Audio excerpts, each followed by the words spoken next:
Polda Daerah Istimewa Yogyakarta tengah menjadi sorotan publik di media sosial karena menangkap 5 pemain judi online. Sebab, para pemain judol itu ditangkap karena merugikan bandar judinya. Kasus ini cukup membuat masyarakat dan netizen heran, karena yang dirugikan adalah bandarnya, kok yang ditangkap justru orang yang merugikan bandarnya. Harusnya polisi mendukung dan berterima kasih, karena sudah membantu membuat bandar judol rugi.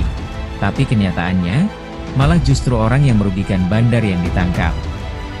Kasus ini juga menjadi sorotan anggota DPR. Bagaimanakah kasusnya? Mari kita bahas.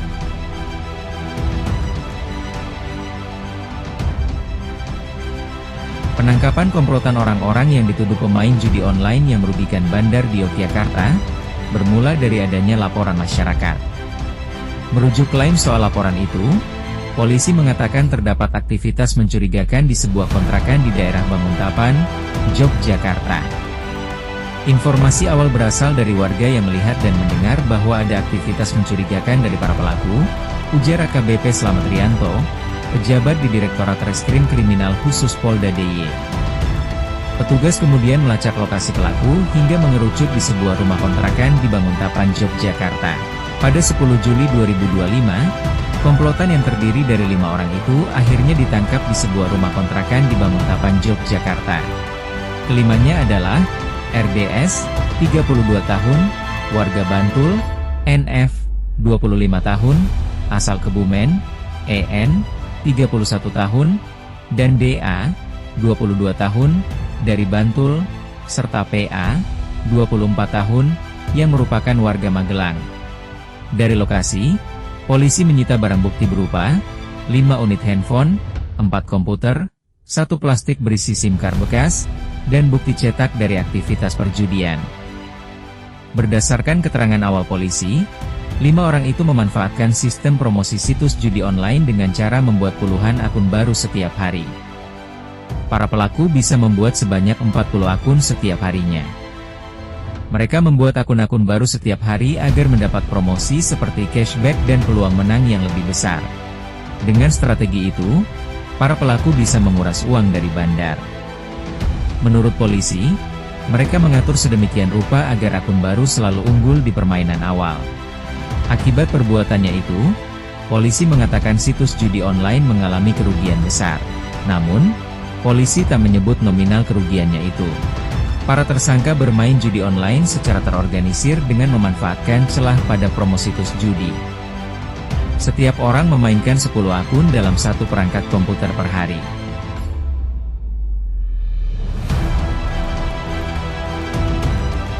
Pelaku RDS disebut polisi sebagai koordinator yang menyediakan fasilitas mulai dari perangkat komputer, SIM card, juga situs-situs judi online yang menawarkan promosi.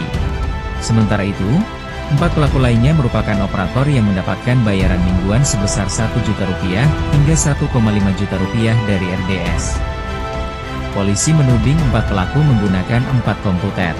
Masing-masing dari mereka mengelola 10 akun. Dengan 4 komputer, mereka mampu menghasilkan 40 akun baru setiap harinya. Tak hanya akun, puluhan hingga ratusan nomor baru digunakan tanpa identitas untuk mengelabui sistem IP address. Mereka mencari situs judi yang ada promosinya. Akun baru kemungkinan menangnya besar. Itulah teknik bandar. Kalau ada pemain baru, pasti dikasih menang. Itulah strategi yang mereka gunakan. Sehari 1 akun, bisa top up sebesar Rp50.000. Kalau untung dia withdraw, kalau kalah, buka akun baru, tambah Kompol Ardian Syahrolindo Saputra dari Subdit 5 Ditreskrimsus.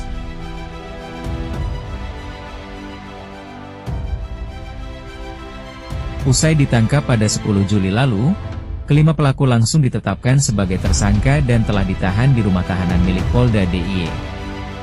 Perkaranya pun sudah naik ke tahap penyidikan.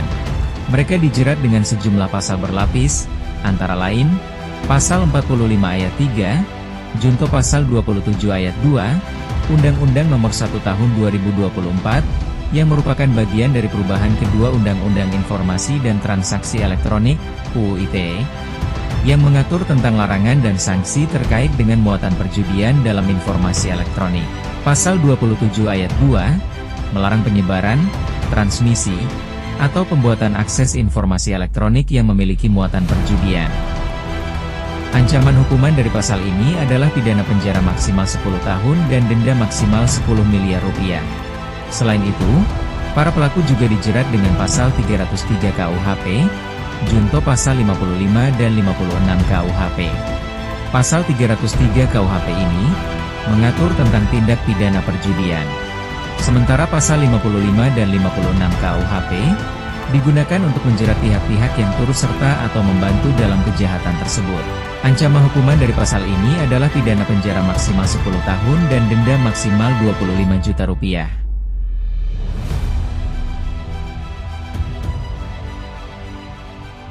Kasus penangkapan komplotan yang membuat rugi bandar judi online di Yogyakarta masih terus jadi sorotan. Kelimanya ditangkap Polda DIY karena mengakali sistem hingga membuat bandar judi online rugi. Penanganan kasus tersebut dinilai janggal dan membuat publik bertanya soal arah penegakan hukum. Hal tersebut diungkap anggota Komisi 3 DPR RI, Syarifuddin Suding. Menurutnya, kasus tersebut harusnya jadi pintu masuk untuk memburu bandar judi online. Polisi dapat memanfaatkan kelima orang tersebut. Anggota DPR RI ini menyebut tindakan Polda DIY janggal. Seharusnya yang disikat polisi, ya bandarnya, dan kasus ini pintu masuknya. Kalau yang melapor bandarnya, kenapa polisi nggak nangkap? Dan kalaupun bukan, kenapa polisi tak tangkap bandarnya? Kata Syarifuddin Suding kepada wartawan. Kasus ini jadi ironi, melihat cepatnya polisi menangani kasus yang merugikan bandar judi online. Tetapi, bandar judi yang jadi dalannya justru tak tersentuh aparat kepolisian.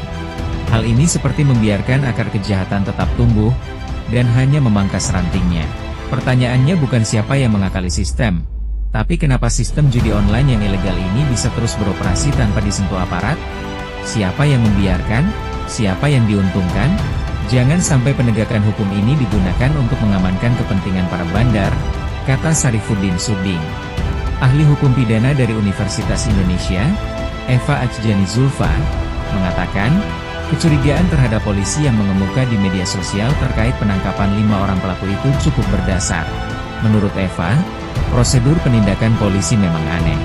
Jadi, secara teoritis, sebetulnya konstruksinya memang jadi aneh, ketika hanya pemain saja yang ditindak, sementara justru aktor utamanya tidak diproses. Sejalan dengan Eva, pengamat kepolisian dari Institute for Security and Strategic Studies, ISESS, Bambang Rukminto, menyebut kejanggalan lainnya tampak dari sikap polisi yang hanya menyasar pemain judi online di level bawah.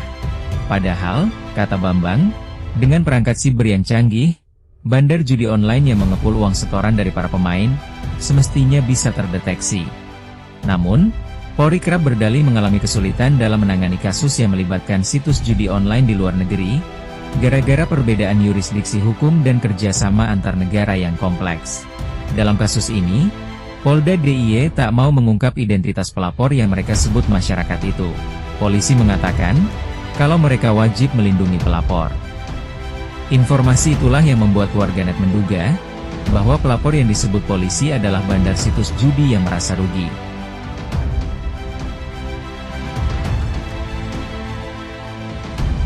Kepala Subdirektorat 5, Siber Ditreskrimsus Polda DIY, AKPB Slamet Rianto, membantah pihaknya melindungi bandar judi online. Siapapun yang terlibat dalam aktivitas judi, akan kami tindak. Mulai dari pemain, operator, pemodal, hingga bandar dan pihak-pihak yang mempromosikan. Tidak ada toleransi untuk perjudian dalam bentuk apapun, ujarnya. Dia juga mengatakan bahwa penangkapan komplotan ini bukan didasarkan sebagai pembelaan terhadap bandar judi online, melainkan hasil dari laporan masyarakat yang melihat adanya aktivitas ilegal. Ia berkali-kali menekankan, semua proses penyelidikan dilakukan secara profesional.